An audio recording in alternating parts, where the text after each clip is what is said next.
Hey, comic book fans, I'm back from the comic shop again this week. Another big week for me. I got 9 comics this week, quite a bit.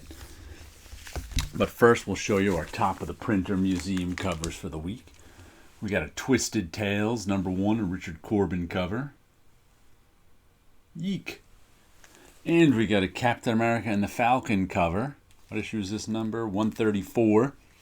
This is by, who is it? Herb Trimpe penciling, Marie Severin inking with some John Buscema heads on it. I think he changed that Captain America head right there to the on-model Captain America. So those are the 2 that were on top of my printer all this week. You know, I don't think I looked at these 2 much this week. Some weeks I don't. Some weeks they sit there and I hardly ever get a chance to look at them. I don't think I got much of a chance this week. Very busy. Bad Idea is getting stuff out, so I've been doing the production on their first 2 comics that they're getting out, Orc Island and Escape from Wyoming. And Orc Island is going to be a 4-issue weekly comic, so I'm going to have to be getting an issue a week out of that for the next 3 weeks. Let's see what we got here. Cerebus in Hell, Flailing at Love. I've enjoyed the last 2 Cerebus in Hells. I think the last... Well, actually, I missed an issue.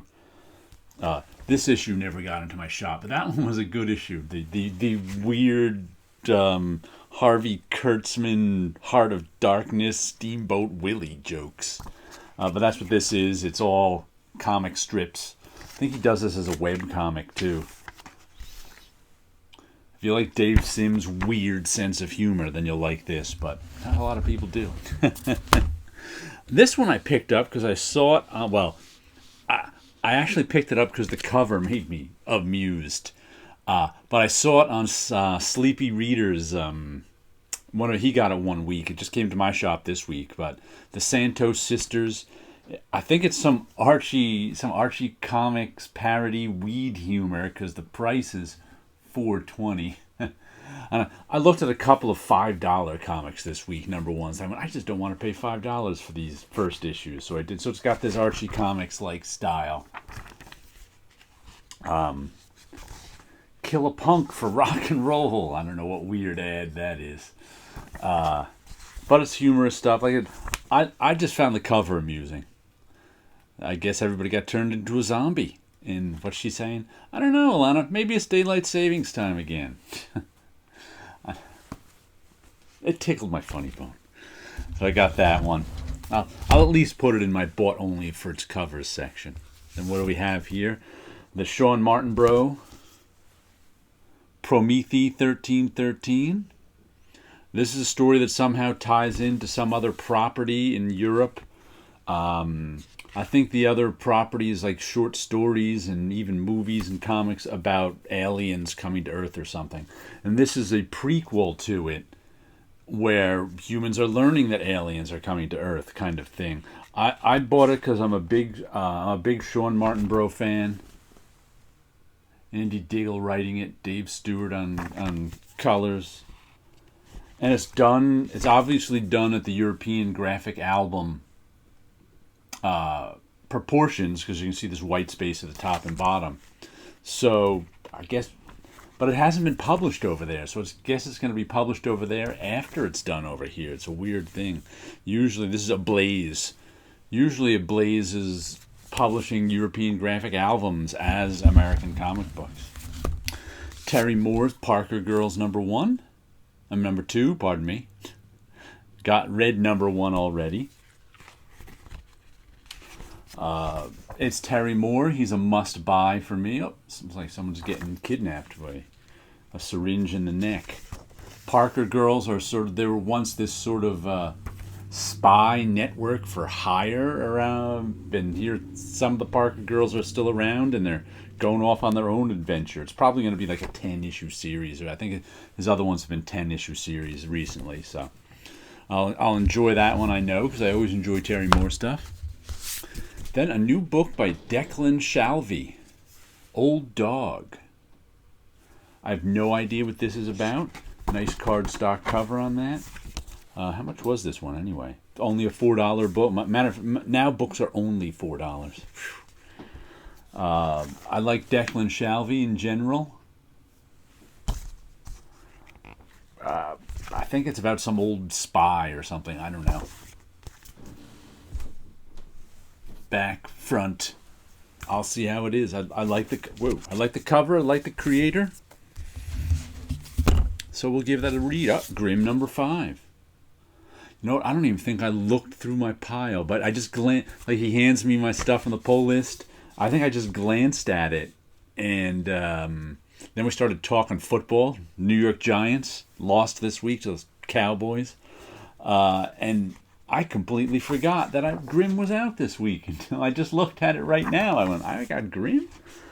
Because I saw Grimm 4, like, whatever printing on their shelf. I didn't even see Grimm 5 on the shelves as I was looking on the shelves. This is a story of a Grim Reaper. There's a bunch of them. Something happened. She lost her Grim Reaper-ness. Now she's got to go back to Earth and figure out what's going on. Some of her Grim Reaper buddies are involved. Stephanie Phillips, Flaviano, and Rico Renzi. Flaviano, only one name. But I've been enjoying it. I don't know how, it's a Boom series, so it's probably only going 5 or 6 issues. We'll see. Let's glance at the back and see if we can see it. To be continued. Okay, there's a to be continued on the back. Sometimes I do that. I just look on the bottom of the back, see if there's an end or a to be continued. 8 Billion Genies. This is going 8 issues. This is issue 5 of 8. This is just... I call this one a comic book about a bar conversation. This is... all of a sudden, 8 billion genie. Everybody on Earth gets their own genie and can make one wish. The reason I call it a bar conversation. This is what drunks in a bar will be like. Well, if you had one wish, what would you wish? And that's what this book is about. If you had one wish, what would you wish? And the consequences of it. So, it's been pretty clever so far. It's like an exercise in clever, but I've enjoyed it. And then we've got Department of Truth. What issue are we up to on this one? 21. Another one I've been enjoying. There we go. Some of that crazy artwork about... there's our lead character. Last issue, our lead character's boyfriend was being recruited by whatever group is against the Department of Truth. The Department of Truth tries to control reality by... If too many people believe in a conspiracy, it not only becomes true, but it rewrites history as if that were true. So that's just part of the way the world works in this, and there's people trying to manipulate that to control the world kind of thing, or keep the world under control, whatever you want to call it.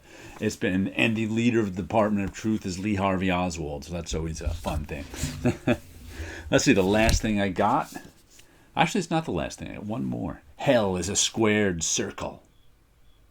This is another one of those Aftershock $8 graphic novels ones. They're usually 40 pages, so it's 2 $4 comics at one at a big size, which I kind of like. And they're some of them are continued from other series, but almost all of them are done in one, except for the Garth Ennis stuff. Those are series. They're their own series. They're done in ones, so it's just kind of like, I find it fun that I can just pick one up and not have to think about, am I going to buy this series? Am I going to not buy this series? It's just one story I can read. I like that. And the thing I got, Echolands the hardcover. This is issues 1 through 6, I think. This is the one I bought the first issue, was really impressed with the art, but I didn't like the format that much, and it was $5 an issue. And I was like, I bet they're going to come out with a hardcover that's about that same price. This is J.H. Williams stuff. J.H. Williams, W.H. Blockman, Dave Stewart, and Todd Klein. So it's just kind of cool. Each page is a double-page spread. Well, now that's written. Now there's now each one of these pages was a double-page spread. Now in here, each one is a double. I guess it was. That's how the comic opens sideways too. Yes, so it opens the same way.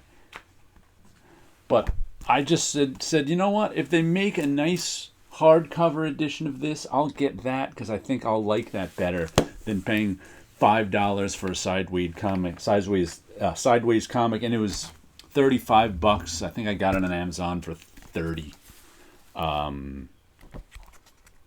So cool. Now I'll get to read this in a format I think I'll like better than a sideways comic, a sideways book. Of course, that's much better. Let me show you a little something I got done.